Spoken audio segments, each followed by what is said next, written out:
Time to learn. Okay, so we just go line through line, okay? Sarvapiyate yagya vido. Sarvapiyate yagna vido. Sarvapiyate yagna vido. Yagya shapati kalmasaha. Kashapit kalma. Yagna shapiti kalmasaha. Shapita kalmasaha. Yagya shishtamrita pujo. Yagya shishtamrita pujo. Yagna shishtamrita pujo. Yagna shishtamrita pujo. Yanti Brahma Sanatanam. Yanti Brahma Sanatanam. Yanti Brahma Sanatanam. Di Brahma Sanatanam. Is Excuse me, we would like to concentrate on the yes. teacher. Could you just sit still? Thank you.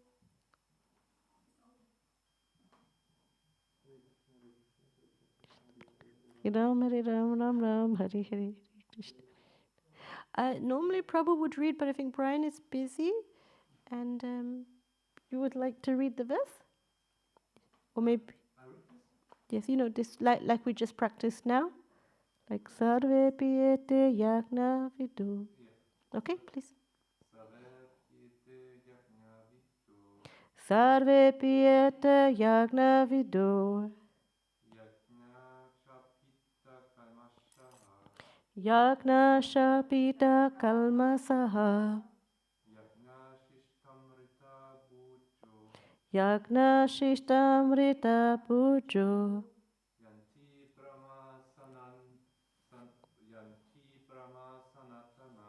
Yanti Brahma Sanatanam. Mataji's?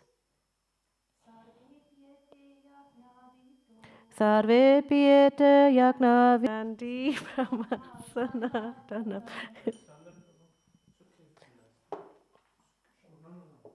Ist okay, ist okay. Es stört ein bisschen, wenn du machst weiter. Es ist okay, ist okay.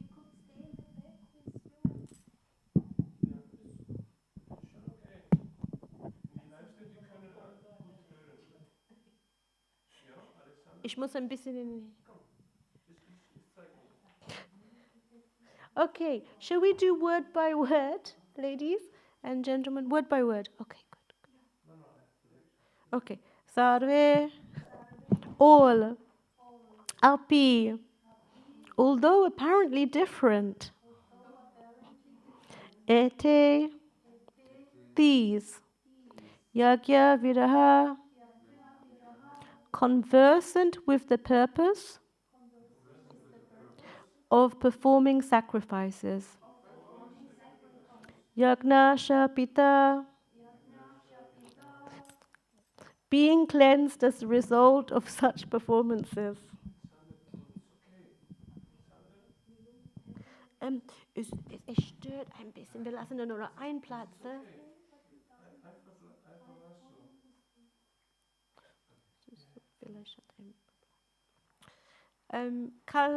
Kalma Saha, thank you.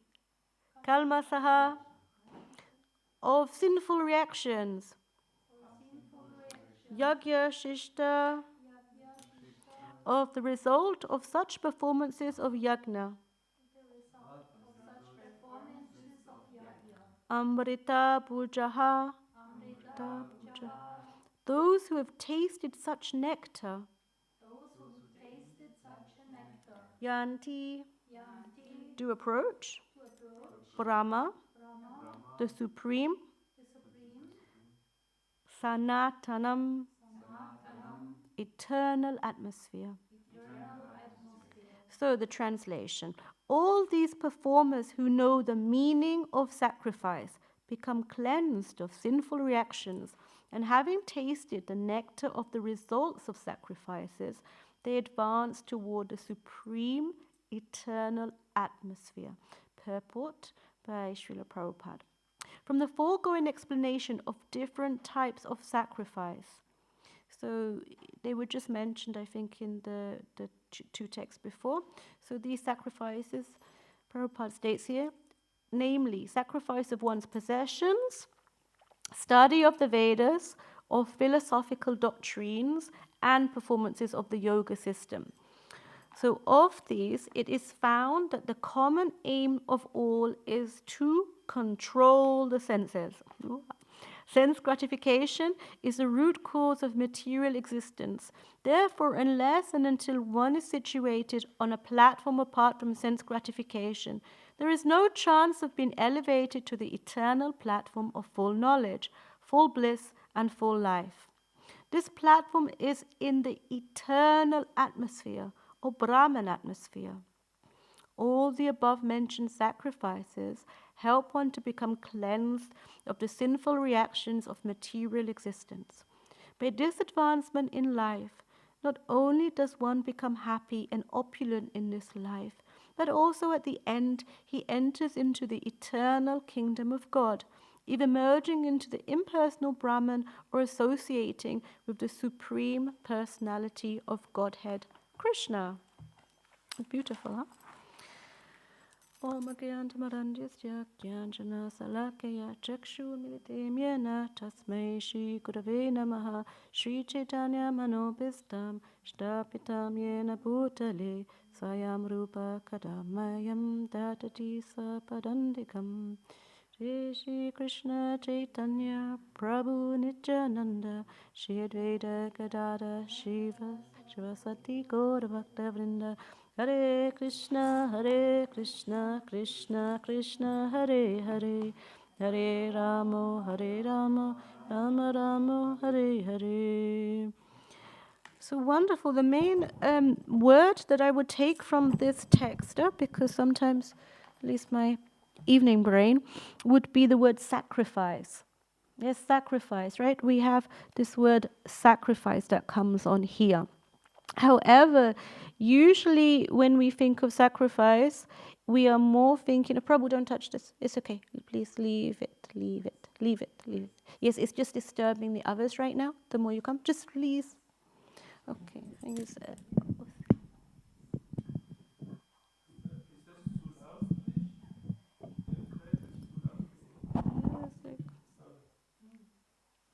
It's actually too far away, I think. So it's working, huh? Can hear, okay. So now, Alexander, please leave it because it would disturb also those who are viewing on live stream. So back on this. So thank you for those attending. It's not many of us. Let's think of the word sacrifice. Sometimes it's also, I come from, I don't know if one can say it, but actually I joined in London, so we come from a little bit of not a wild yatra, but a wild surroundings where what we're seeing today is not so unusual. Sometimes there are individuals, generally in spiritual life, which are a little bit more lost than the rest of us. One can say it like this. And in that, it's hard because sometimes we are facing our own challenges. This is our own, it's hard sometimes, spiritual life. It's rare that I meet somebody in the temple who says, it's so easy. I don't know if maybe Suchich, I don't know if they would say, but that's easy. But actually when I speak to people like Narahari, they say, it's a little difficult, but it's worth it, a little tough. So in this vision of sacrifice, it's interesting because it's like, how much of us are we sacrificing? And what is it that we're actually sacrificing on this path of spiritual life? Now, what is it like? Sacrifice sounds awful, because we can think of animal slaughter to sacrifice. But actually, when a yajna is made, it's a sacrifice. And essentially, a sacrifice of our false ego is normally what we're doing when we walk on this spiritual path. Essentially, when that is sacrificed, then we are able to walk to God. This is, I think, what they talk about, the eternal atmosphere. It's a very nice word, eternal atmosphere. And that we have an atmosphere. Sometimes it's not so eternal feeling, or it feels a little bit rough, or can be a little low or whatever, but eternal atmosphere, which is ever blissful.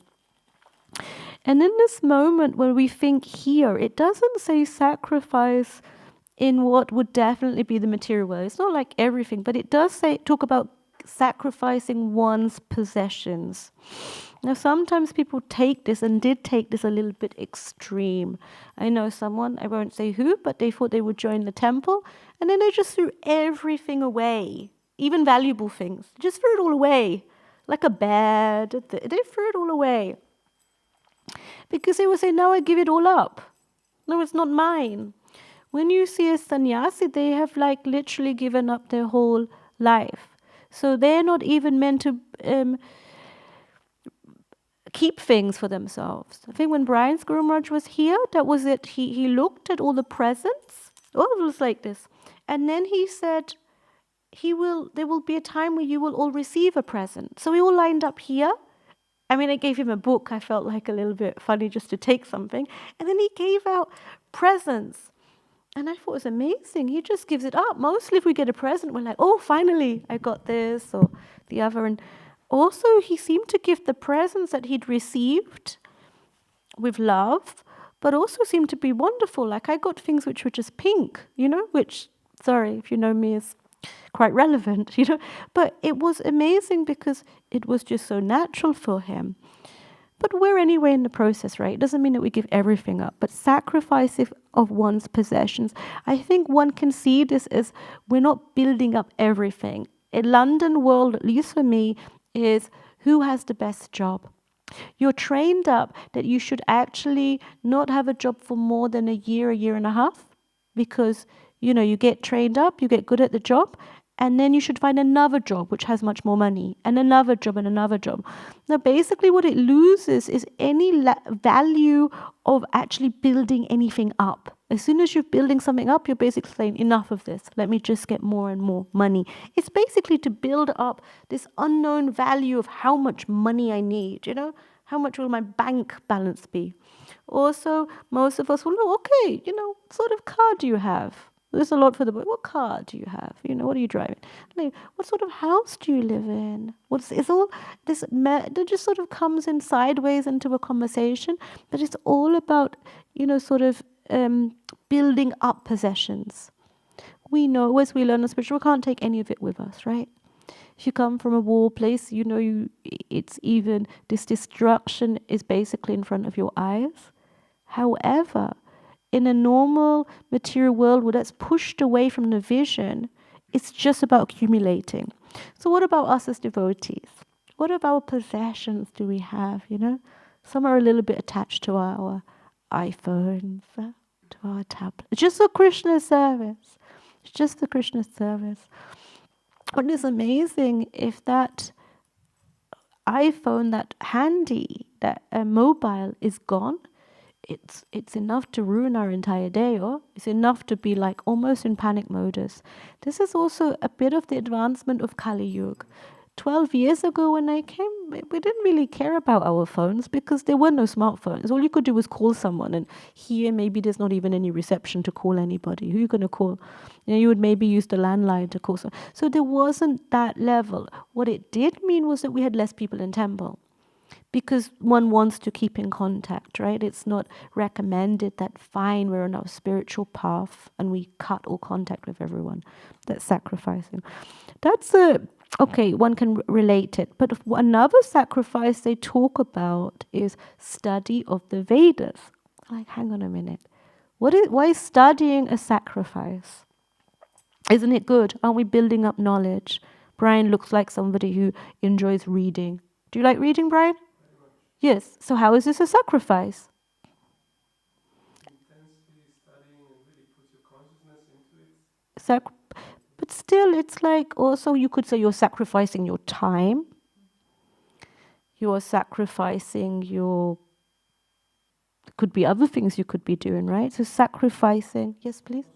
You study systematically. This is more, because usually one tends to, okay, I like this, and goes here and there, and the studying not really. Yes, but I also think that this element of sacrifice is maybe a little bit misunderstood in our vision. Maybe the Vedic way was, it's a sacrifice, but a willing sacrifice. It's not that, oh my God, no, doesn't like to read, I don't know, nectar of whatever instruction. I'm like, read it. No, it's a sacrifice. You must do it. And she's like, okay, but actually I'd like to read. No, you must read this. I don't think it's meant in this way. I think it's more this element of when we study the Vedas, we will understand our true form. And again, what we are sacrificing is that old identity, the old element where it doesn't make sense for us to continue or carry along anymore. One funny lecturer, well-known lecturer, said one time, to be in ISKCON or to be in this path of Bhakti Yoga is like being part of the mafia. At one moment, you know too much, you can't leave. But I think this is basically, but it somehow stuck with me. I'm sorry to give a mundane example, but it stuck with me because it's potent. It's like this. When we know too much about the real vision of life, it's very hard for us to go back. You know, like from London, if you're from a city, there's a lot of diversions one can do. You can go in there. But when you've been into it, you cannot go too much into it. It's like a flag goes up, ching, sense gratification, this, and you're like, oh, I don't care, I'm just going to. And the best example I can give was, as my family background, we're vegetarian, but as children we were super skinny, and the doctors told us, so this was in the 80s, right, that if we did not eat meat, we would basically have huge deformities, diseases. So Indian parents, they were like, come on, we can't do this, so they fed us. Until I think I was around Murari's age, maybe 7 or something, and my saving grace was that my grandmother, like my first guru, was there, and I said, I had a dream, and I didn't want to eat meat anymore. And I said, I don't want to eat this anymore. It was never allowed in the house, but outside. She said, you don't have to eat it. That was it. That was the beginning. That was it. You don't have to eat it. So I didn't eat meat for those years. But as a teenager, hormones of like, I'm going to do what I want to do. And I want to go and eat some meat, some fish. It was like, I'm going to eat this. I don't care. But I remember at some moment, I'm sure this tasted good. I'm just going to do it. It was like, what was it? It wasn't really about what I was doing, but it was just that somehow to break free of any box. So I went and ate it, and then basically a couple of years after it just came up, vomited. It just came out. Was just very badly sick afterwards. And I asked someone, how is it? How is it possible? I remember it tasting nice, but it didn't. It tasted like I don't know, you'd put some piece of wood in my mouth, not how I remembered it. And then it all came up. She said, well, scientifically your body somehow rejects it, but, the taste is normally still there. And I thought, Krishna tricks you, At that moment, I was like, yeah, God has his way to get you, and that was I tried it, didn't work. So that was the start of it. I wanted to go against the element of controlling the senses. So it's unusual in this way when we talk of controlling the senses. I was also a bit bewildered. What do I mean here? Like control, not move, not, like how should it be? And of course, for most of you who've read, but Nectar of Instruction is the best way of going into the details of what it means to control the senses. A lot of it is talking about balance, not eating too much or too little, sort of balancing what we do in our lives, not sleeping too much, but also not sleeping too little. Sometimes as devotees, we do the opposite. We haven't got that balance. We think, okay, tapasya sacrifice means I will just sleep 2 hours or something, but actually it can malfunction. It can mean that we're just so tired that we feel more in a state of tamaguna, just sort of like, when will I sleep again? So another point. The first text in Nectar of Instruction, it says a sober person who can tolerate the urge to speak and the mind's demands and the actions of anger. Then it goes on to say it's qualified to make disciples. But this is part of the control of the senses. And that's the very first thing this book opens with. A sober person who can tolerate the urge to speak. Now later on, as I studied, everyone will have a different phrase, but it was like, what does it mean? We shouldn't talk? We shouldn't speak? And then someone said, oh, we should only speak about Krishna. And I'm like, yes, but we don't really know how to just talk about Krishna. It was a little bit hard, you know?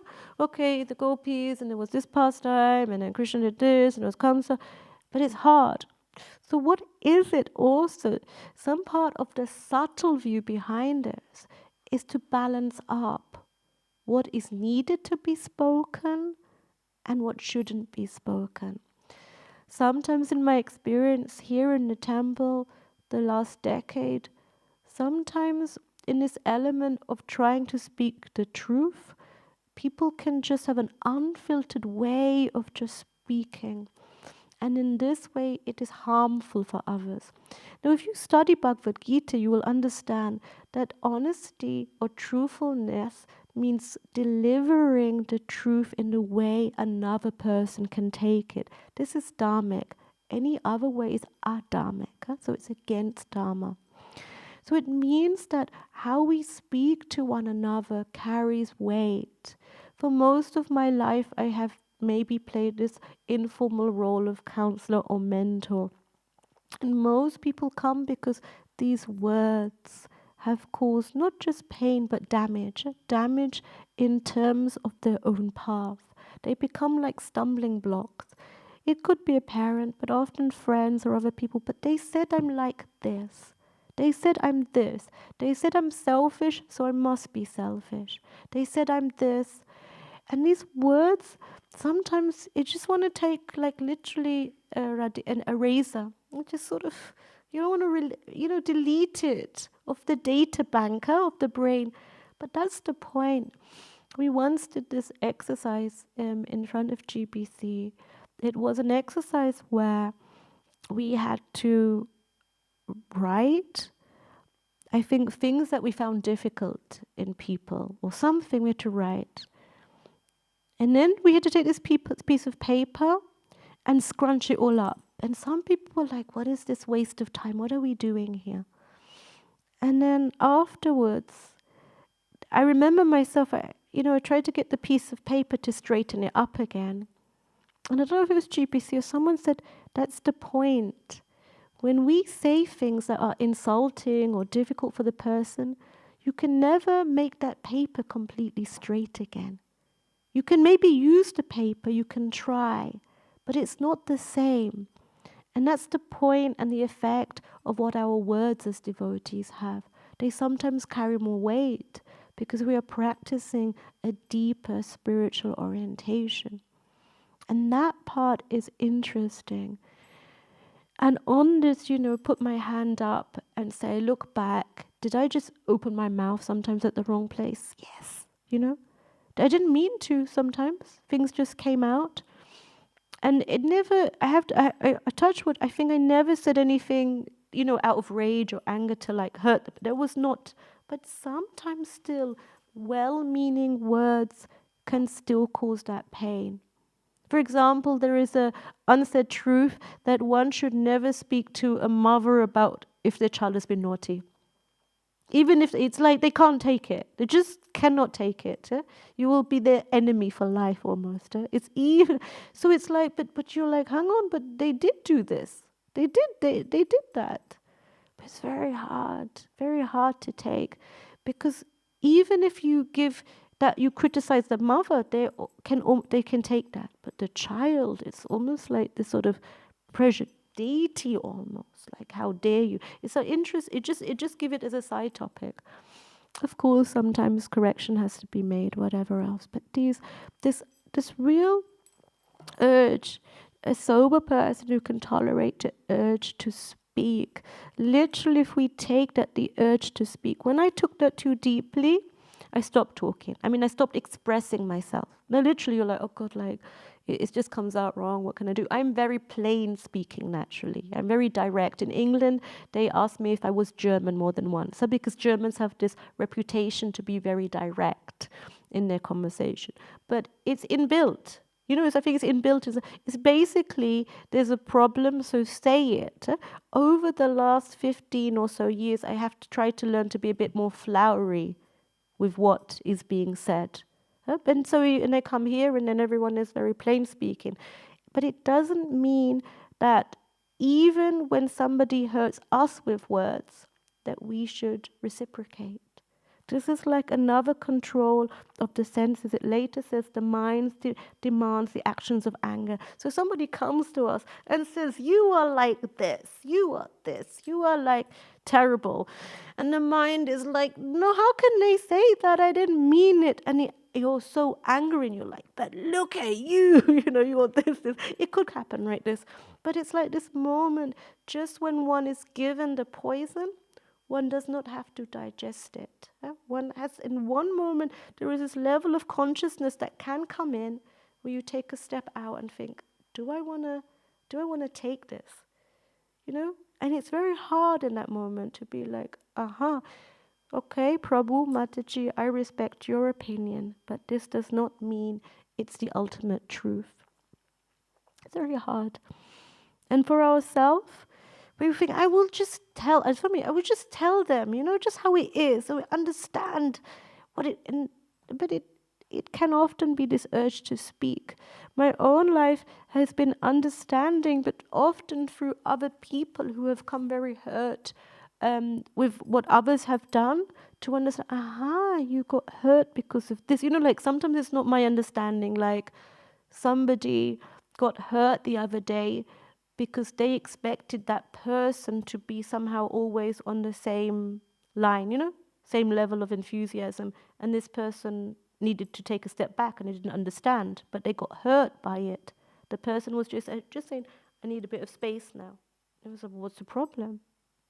So it's like different element of adjusting to what goes on. Like today, it was this level, it was a beautiful example of, thank you, that this is disturbing.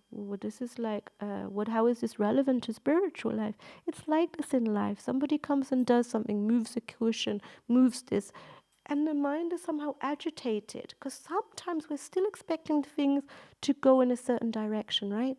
Also spiritual, anything, was just like, come on, just let me walk my path, Krishna. Just walking here. Before I just wake up today, maybe we put Jari helper and something else comes and throws you off track and you're like, oh. But this is the point too. We have walked so many lifetimes in one direction. Sometimes it feels like the way to Krishna is somewhere there. And I'm like, why don't you just leave me walking straight? What's the problem? I can see this. Now I have to adjust myself. And this moment of adjustment is painful. I think this is a sacrifice. Satchidananda Swami gives this beautiful story of a piece of clay. I don't know if you know the story. A piece of clay. This clay is being kneaded, together.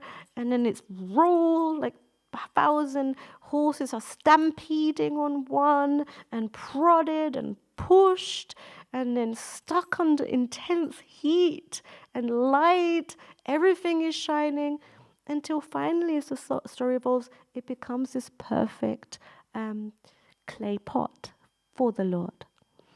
And the same example is given to us. Sometimes it's like, wow, we are pushed in so many different directions. We're prodded internally. Even sometimes externally it's all okay. But internally, wow, that work is going on. And it's that until we reach that level where we are a shiny spirit soul, free from our false ego, they're waiting to be in the eternal atmosphere or next to Krishna. And this, it's not that the whole life should be terrible, but it gave me hope.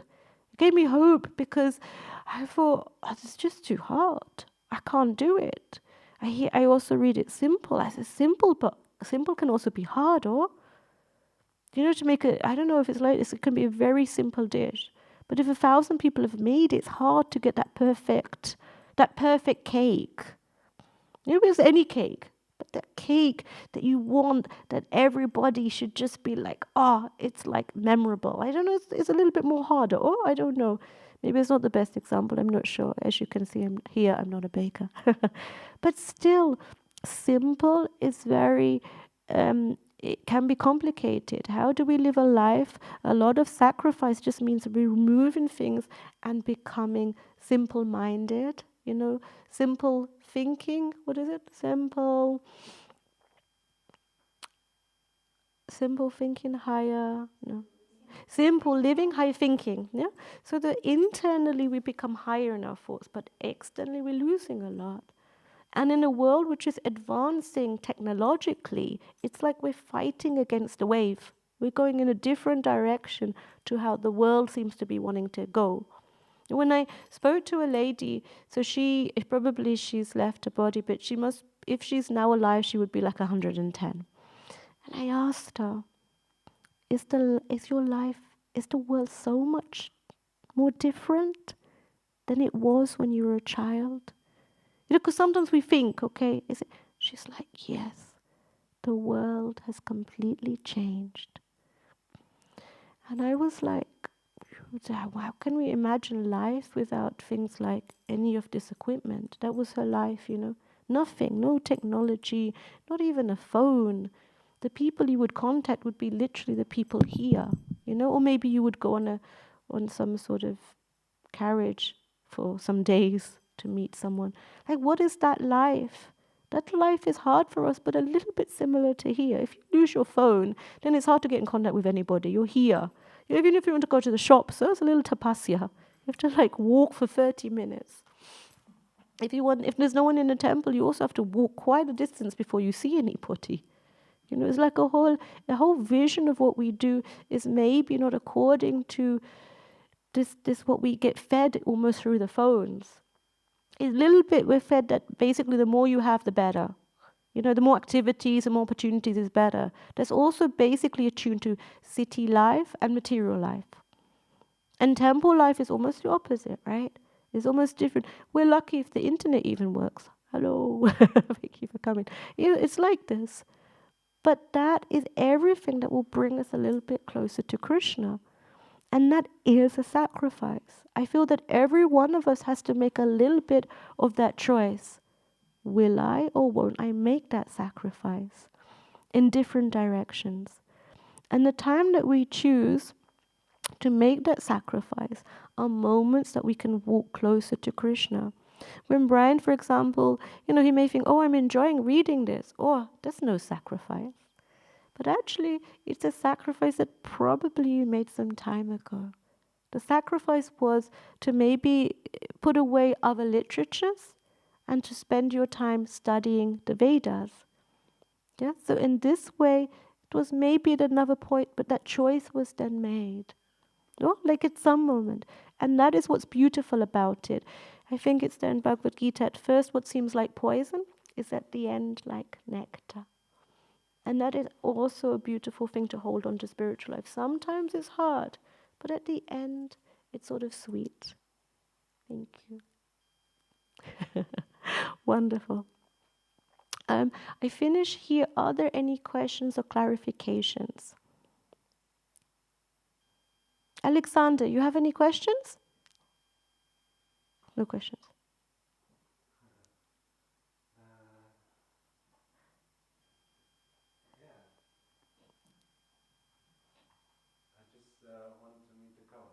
Oh, go and meet the cows. Okay. Nice. But maybe it's nice to get some fresh air now, as I think, Brian, as you like. Hare Krishna. No, what is your vision of sacrifice? How do you were smiling at me sometime. You were looking at like some. I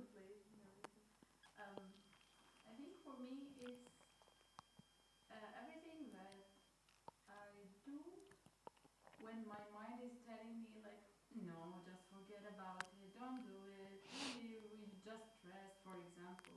That's what I can relate now. But it's about having this distinction between that I'm not the mind, so I have to control the mind, not the mind control me. I mean, sometimes it might not work, and that's okay. We have to be like kind to ourselves. But yeah, sacrifice is more like it could be in spiritual life and like other activities also, not necessarily something specific in spiritual life. But yeah, everything that you that demands some mental effort or like some dedication or discipline. So yeah, sometimes like I have to talk to my parents, though I don't feel. Oh, yes, now it's on. though, for example, oh, I'm tired or sleepy, I don't feel like doing it, but no, it's like obligation, I have to do it, then I do it. But also here there is a thin line, I think, from doing a sacrifice and being like pleaser or like do something that might hurt you to because of saying, oh, this is like sacrifice. You have to do it even though it's really against your your beliefs, your standards, your health or whatever it might be. Yeah, This is a very interesting point actually, no, because I was quoted often the Prabhupada, do the needful, which is basically everything. Do basically what you, we could hear, do the needful. And so where is that, that it's like a grey line, you call it, right? A grey line. How do we cross over it? I think this is also this element which comes across in Nectar of Instruction. It's a balance up. For example, I think it's recommended that we sleep around 6 hours, but most of us Matajis that I know need to sleep longer. Yeah, that I know. Most do speak. And I say that because first I was convinced everyone needs to sleep longer, but I know some there can be also Matajis who maybe don't need to sleep so long, but generally we need like a good 8 hours from what I understand. So it's like this. Sometimes there are things in our life like a walking mind. It's like a walking mind, and one can only look and understand, wow, in this moment an external play comes out of what's going on inside. Children are like this too, right? They just play out whatever is needed in their world. Alexandra, it feels like you're building a path to Lanka. But actually, the class is almost over. It would be so much more helpful if you would put the cushions away now. Oh, you sure? Yes, please. Thank you, though. Thank you very much for your help. This would be super helpful. So, this is I find it interesting. With this thin line, you will only really realize your own limits.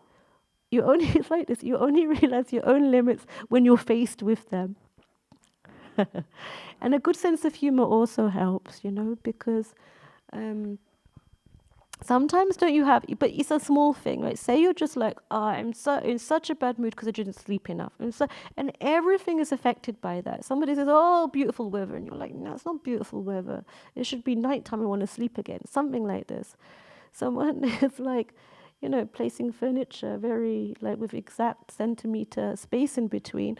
And it's like, wow, like amazing. But one can understand that the trouble that we face is maybe not so bad, the trouble that others have gone through, if you study this, is so intricate, but there is a line of thought behind the madness. But one can look and be okay, sort of accepting of what there is around us. But also sometimes, I don't know if it sounds silly, but to be thankful that it's not so bad for us. That we have our problems, but we are able to somehow think. Like you could literally set yourself a goal. No, okay, I don't really know how much it is I need to sleep, but I just know I'm tired all the time. So you can be, okay, let me just try it some days. Because when you oversleep, it can also defeat the point too. I don't know many devotees who oversleep now, but I do know people in the outside world. One person, when I went my counseling course, she said the best thing is on Friday night I go to sleep and basically I don't really get out of my bed until Monday. And I was like, what? I was like, huh? She's like, she gets a takeaway, she has a TV, she just sort of stays, like literally, like doesn't, like move. No, Alexandra said, put the cushions away, not to bring the cushions. No, not now. I see them coming in. Oh, really? Yeah. Oh. Don't you see it? No, I don't see it. It's Sorry for interrupting. no problem.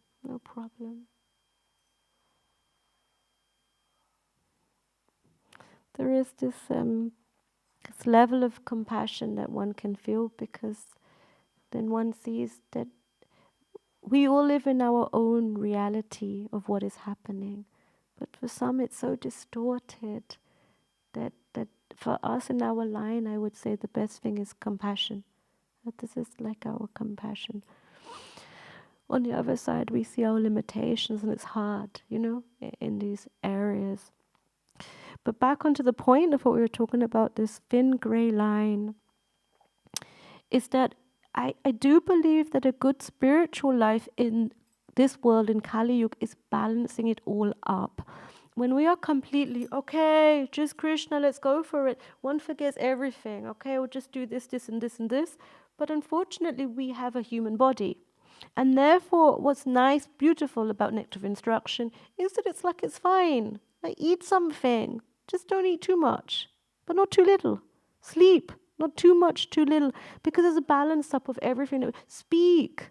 But speak in a way that makes sense for you. Sometimes I found I was speaking to people, devotees also, who I was not at all connected with, but I felt I should just speak equally. But it's not like this. You find people who can understand you and you talk to them, and you talk extra to them. And that gives impetus to move forward. And for others, one takes a bit of a distance or like this. And this balance up will give so much in life. I don't know why by accident I brought my diary with me, my calendar.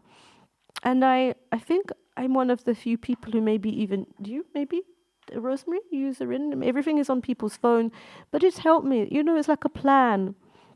And without a plan of what I'm doing, then I'm lost. Because that's what I can also offer to Krishna. I've understood my limitation. I also did not understand, why can't I do everything? I mean, literally, sorry. Why can't I manage it all? It's devotional life. Why can't I do it? No, because, you're only Gopi Gita, Devi Dasi, like a whole. But in that limitation, I can do something for the Lord. If the Lord is accepting, if He enables me. And it seemed when I prayed about the fact that I was a little overwhelmed in temple life, when I prayed, that was my solution. So I'd like to humbly give it over. Just find that balance in your life. So it's very humbling because I would like to put so much more on my plate than I can actually take. I don't mean just food-wise. I mean like, things you want to achieve, this. But if you have a wish list, take one or two things. Take at least one of those things and make it happen in the year. I got a beautiful message from Govindadev Prabhu across, and he was just thanking me for the book, the Simhachalam book. Because somehow it came up that right now the governing bodies, the ones looking over, are thinking, what are the history of the temple? Why are there no histories of the temple? So when there's no, and he was like, no, we have a history of Simhachalam. What about the other temples? Oh, is that a glass? Thank you very much. Krishna.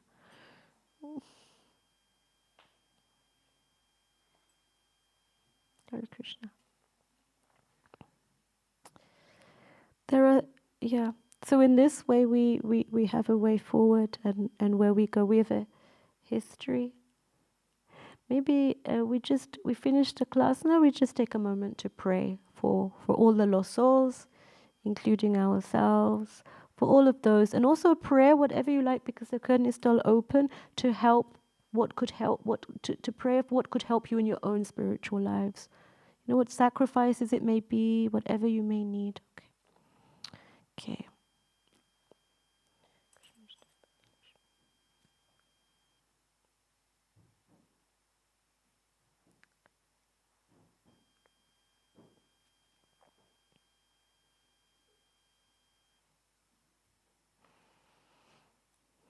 Hare Krishna. Bhagavad Gita ki jai.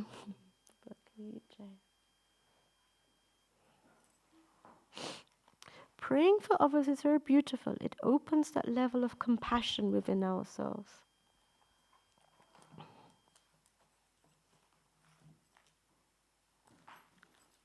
Nice.